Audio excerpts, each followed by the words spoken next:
Assalamualaikum warahmatullahi wabarakatuh. Ketemu lagi sama channel Tuti Suryati. Hari ini akan belajar atau menyampaikan materi tentang turunnya Al-Quran dan hikmahnya. Rasulullah Shallallahu Alaihi Wasallam menerima wahyu yang pertama ketika sedang bertahanus di Gua Hiro.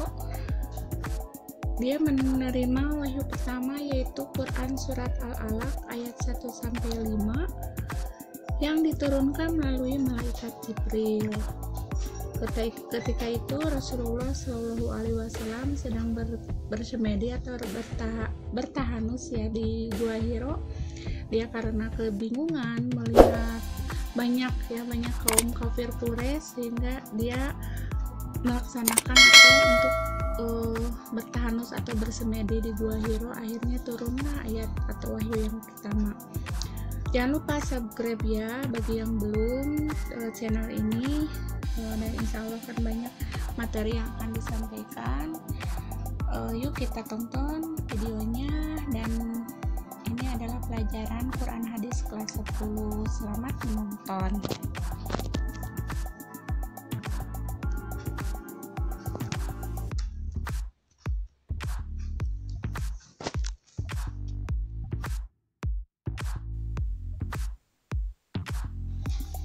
Kebenaran penurunan Al-Quran. Ini merupakan pelajaran Quran Hadis kelas 10 bab 2 ya.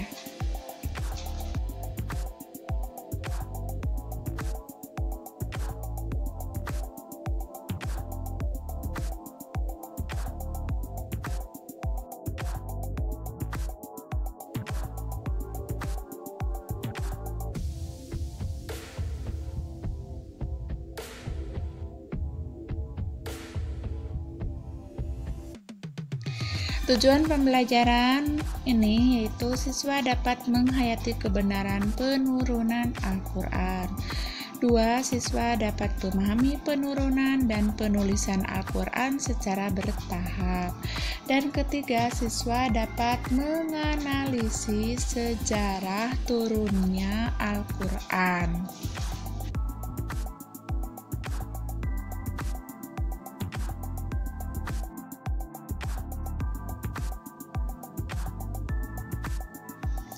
Adapun konsep dari Al-Quran yang pertama, Al-Quran diturunkan, kemudian diajarkan, dan yang terakhir dituliskan.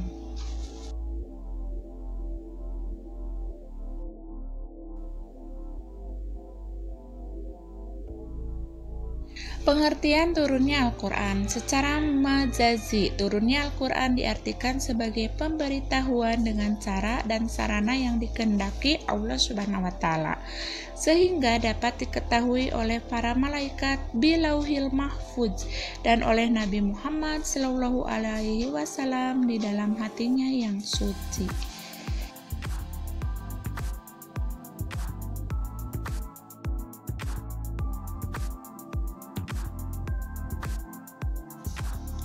Adapun tentang kaifiyah Al-Quran itu diturunkan, telah terjadi penyelisihan antara para ulama. Dalam hal ini ada 3 pendapat.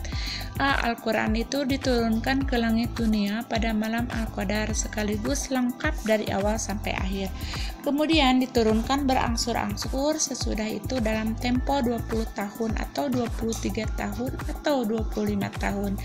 Pendapat ini berpegang pada riwayat atau bari dari Ibnu Abbas. Beliau berkata diturunkan Al-Quran dalam Lailatul Qadar dalam bulan Ramadan ke langit dunia sekaligus semuanya.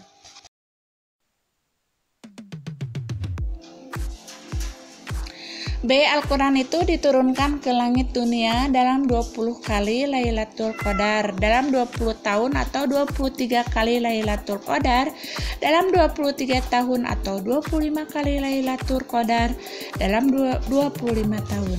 Pada tiap-tiap malam diturunkan ke langit dunia kepada Nabi Muhammad Shallallahu Alaihi Wasallam dengan cara berangsur-angsur.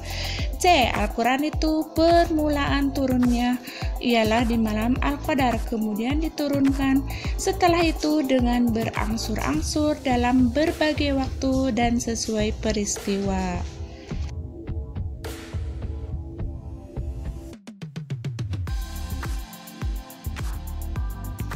Adapun pendapat bahwa Al-Quran diturunkan 3 kali dalam 3 tingkat. Yang pertama, diturunkan ke Lauhil Mahfuz. Kedua, diturunkan ke Baitul Ijaz di langit dunia. Dan ketiga, diturunkan berangsur-angsur ke dunia.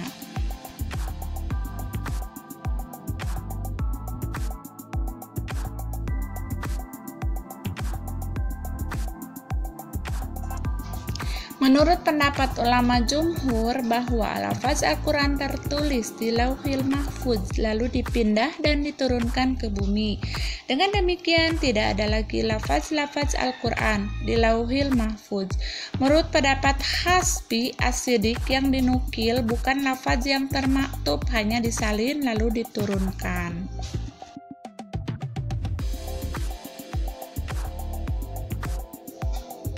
Al-Quran diturunkan dalam waktu 22 tahun, 2 bulan, 22 hari, yaitu zaman bulan Nabi. dari malam 17 Tahap pertama Ramadan adalah tahun zaman 41 dari kelahiran Nabi sampai 9 Zulhijjah Haji Wada, tahun 63 dari kelahiran Nabi atau 10 tahun 10 Hijriah.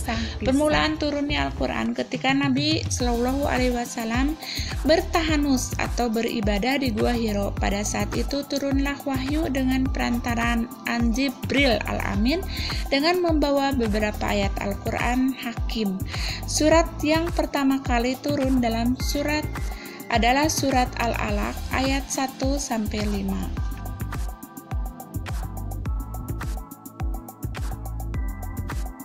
Pengertian penulisan Al-Quran. Yang dimaksud dengan penulisan Al-Quran adalah proses penulisan Al-Quran dari wahyu yang diterima Nabi Muhammad SAW hingga selesai dikumpulkan dalam sebuah tulisan berupa mashaf atau kitab berjilid pada zaman Khalifah Utsman bin Affan.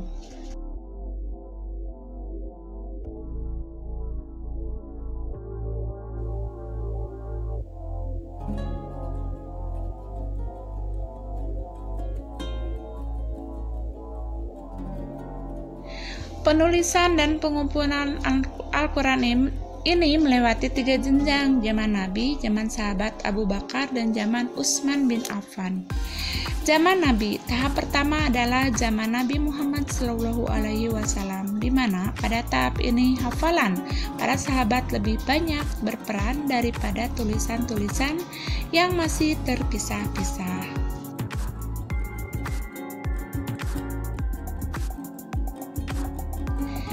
Zaman sahabat Abu Bakar. Zaman sahabat Abu Bakar merupakan sahabat pilihan penghafal Al-Quran yang meninggal pada perang Yamamah adalah Salim bekas budak Abu Huzaifah, di mana Rasulullah Shallallahu Alaihi Wasallam pernah memerintahkan para sahabat untuk mengambil pelajaran Al-Quran darinya. Maka Abu Bakar radhiyallahu anhu memerintahkan Zaid ibnu Sabit untuk menuliskan ulang catatan-catatan Al-Quran dalam sebuah mashaf.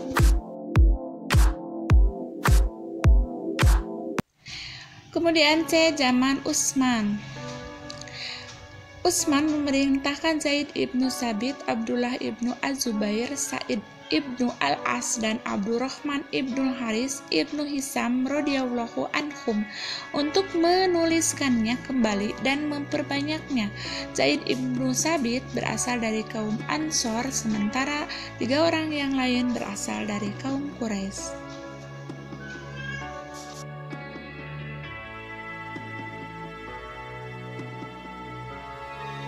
Pertanyaannya, 1. Kapankah wahyu pertama kali diturunkan kepada Nabi Muhammad SAW? 2. Jelaskan proses penurunan Al-Quran secara berangsur-angsur. 3. Jelaskan kenapa sahabat Abu Bakar menolak usulan sahabat Umar untuk mengumpulkan dan menuliskan catatan wahyu. 4. Tulislah wahyu yang pertama kali diturunkan kepada Nabi Muhammad SAW di Gua Hiro.